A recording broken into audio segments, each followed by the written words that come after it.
Oh, don't you know what time is running out? The May 17th deadline to file your taxes is now just 3 days away. We don't want you to wait any longer, which is why we brought in Ryan Dodson and J.R. Cecil with Liberty Tax.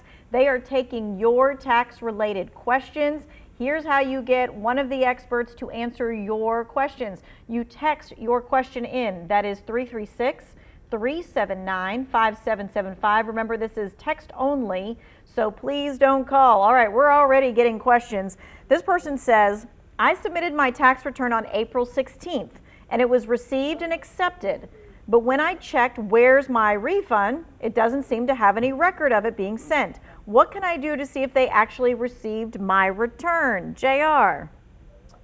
So the where's my refund isn't always accurate for folks. And that does happen from time to time where the where's my refund doesn't seem to have any record of your tax return, even if you got an acknowledgement that it was accepted.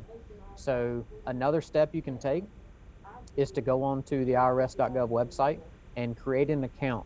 You can log into your own personal account. Doesn't take too long to set up, and you can check your acceptance, you can check prior year information, you can request transcripts.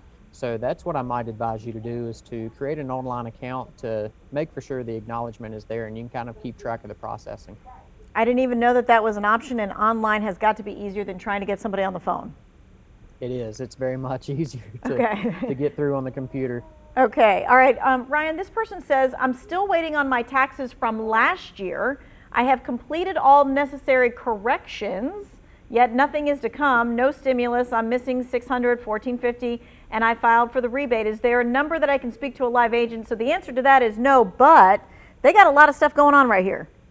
Clearly, it sounds like they do, Tanya. I mean, if they corrected their return, that means they filed an amended tax return. And depending upon how they filed that tax return, whether they filed it electronically, then it should be fairly available online and easy to go check. However, if they mailed that in, the IRS is still running behind from last year, from the pandemic, and they are sitting upon millions of paper returns that they have to process. So it doesn't surprise me at all that someone filed an amended tax return and it hasn't been processed yet.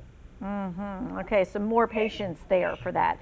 All right, so JR, this person says, why would a person not receive the second stimulus check when they filed their 2020 taxes?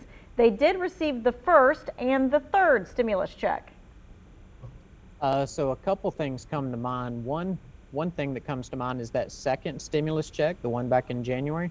A lot of people's disbursement method got changed. And so it's possible that they just didn't recognize when that stimulus check come in. So the first one could have been direct deposit. The second one could have been a check in the mail. I know my stimulus came late March in the mailbox instead of direct deposit. So it's possible that they thought it was junk mail and they didn't get it. So there is a way to try and find out what you got for stimulus, right? Right there on the IRS website? Yeah, the Get My Payment tool is available. I think it's been updated to track the 1,400 at this point. So you might want to also go on and do the online personal account like I was talking about with the acknowledgement. And just pull up your personal account, and that'll also talk about stimulus and the times that they were released. But if you did your taxes and you looked at line 30, which was the recovery rebate credit, if you didn't get extra money back, that meant that the government thought that you should get extra money back.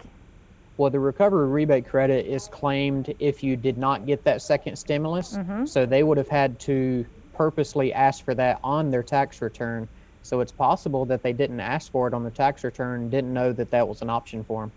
Oh, so you're saying some people just kind of skipped line 30 and said, I don't know what the recovery rebate credit is, didn't click on like the TurboTax thing that explains something, and they missed it? Possibly. Okay. I hate to hear that. All right. Ryan, this person says, I cashed in an IRA in 2020. I'm 70 years old and retired.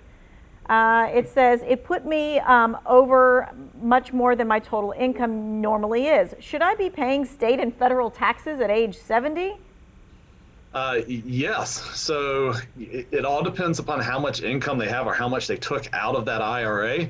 And if they take a good chunk of it out, it could cause their Social Security payments to start becoming taxable income to them. There is a wonderfully complex formula to walk through to determine if your Social Security is taxable.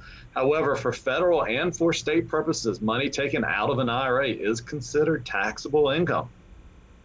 Okay, so this person says, my son filed taxes in July 2020 for 2019.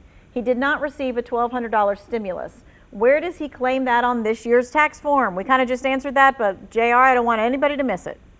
Yeah, that's that recovery rebate credit that you were alluding to a minute ago. That is purposely built. It's a brand new credit for this year. For anyone that didn't receive their EIP-1 or EIP-2 or their stimulus checks, they can claim them on the recovery rebate credit on their 2020 tax return. That is line 30, folks. No matter what form you're using, it is line 30. All right, we're going to be right back with more of your questions.